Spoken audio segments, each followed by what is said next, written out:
A study of the parables of Jesus. Lesson 13, the parable of the great banquet.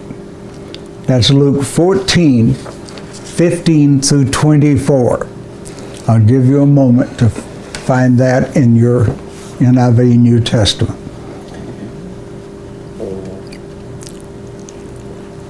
When one of those at the table with him heard this, he said to Jesus, "Blessed is the man who will eat at the feast in the kingdom of God." Jesus replied, "A certain man was preparing a great banquet and invited many guests. At the time of the banquet, he sent his servant to tell those who had been invited, 'Come, for everything is now ready.' But they all alike began to make excuses. The first said, 'I've just bought a field, and I must go see it. Please excuse me.' Another said, 'I have just bought 5 yoke of oxen, and I can't come.' Another said, I just got married, and so I can't come." The servant came back and reported this to the master. Then the owner of the house became angry and ordered his servant, "Go quickly into the streets and alleys of the town and bring in the poor, the crippled, the blind, the lame." "Sir," said the servant, "what you ordered has been done, but there is still room." Then the master told his servant, "Go to the roads and the country lanes and make them come so that my house will be full. I tell you, not one of those men who were invited will get a taste of my banquet."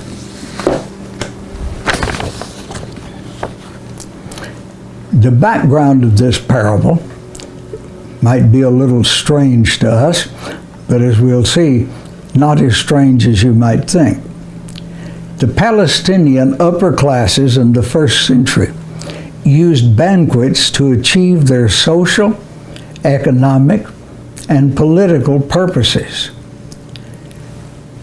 Do you realize that if you call that banquet a dinner party, people in the same classes of people today use dinner parties to further their ends socially, politically, and economically?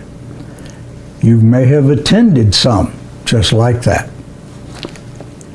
Jesus was often invited to dine at these banquets and dinner parties. He himself commented on the reputation he had among the Jewish leaders. Comparing his reputation with that of John, who practiced an ascetic lifestyle, he said, "The Son of Man came, he ate regular food and drink. This caused the people to say, 'He is a glutton and a drunk,' and in addition, that he is a friend of tax collectors and sinners." That's my translation of that passage. The literary background of this parable is the observations and comments which he made at one of these dinner parties, which he attended on the Sabbath.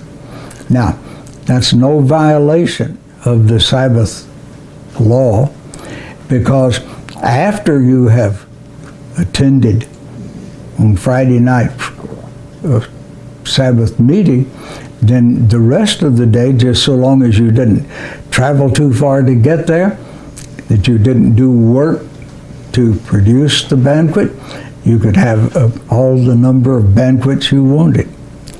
The Pharisees and those authorized to interpret the law were covertly watching him to see whether he would heal a man who was present.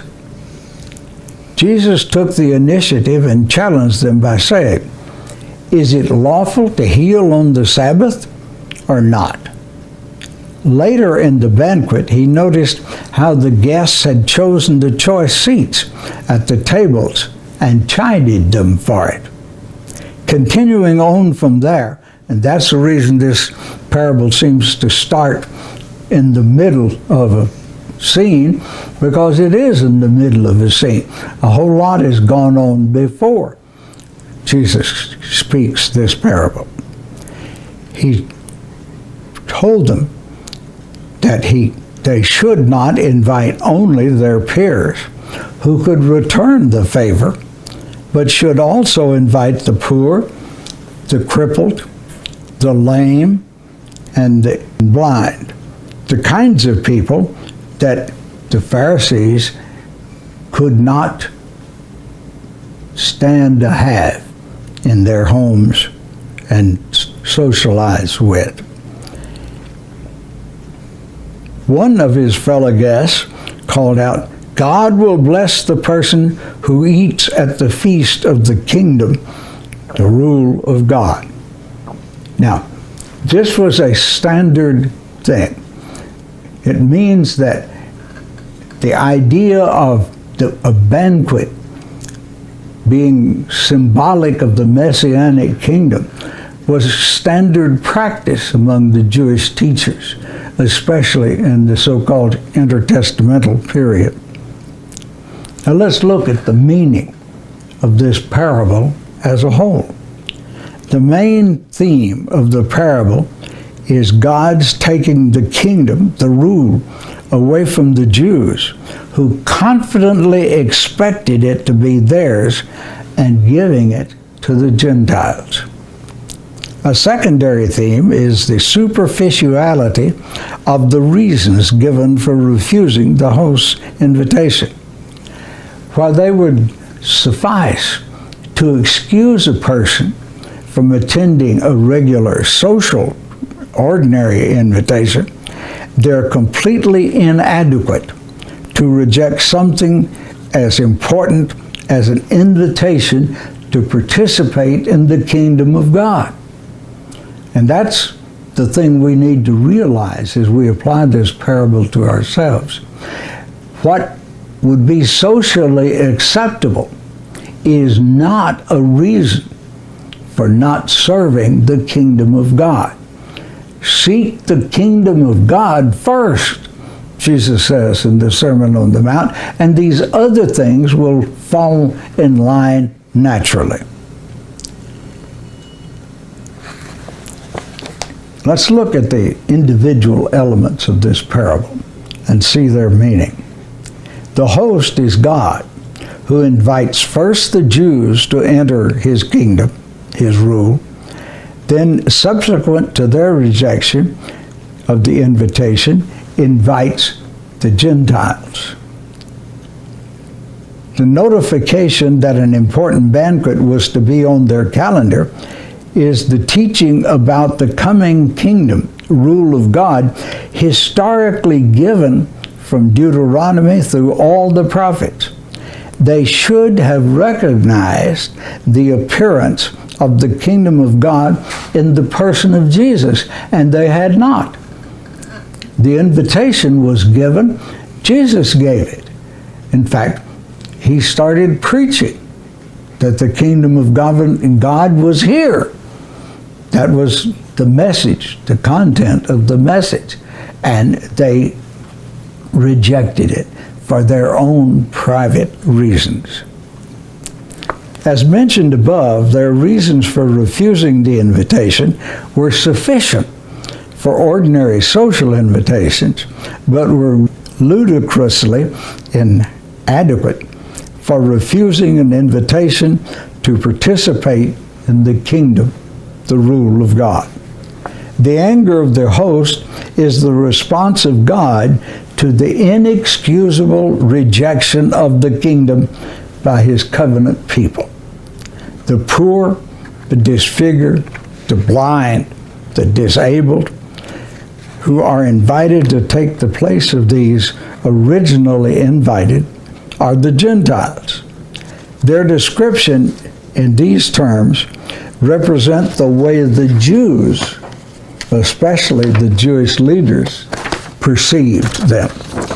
They could not conceive of these messy, sinful, rejecting Gentiles ever being the people of God. The statement that not a single one of those who rejected the original invitation would enjoy the host's banquet points toward the completeness of the destruction of the Jewish nation in 66 to 70 AD. In closing, let's look at how you can make this parable your own. Make a list of this.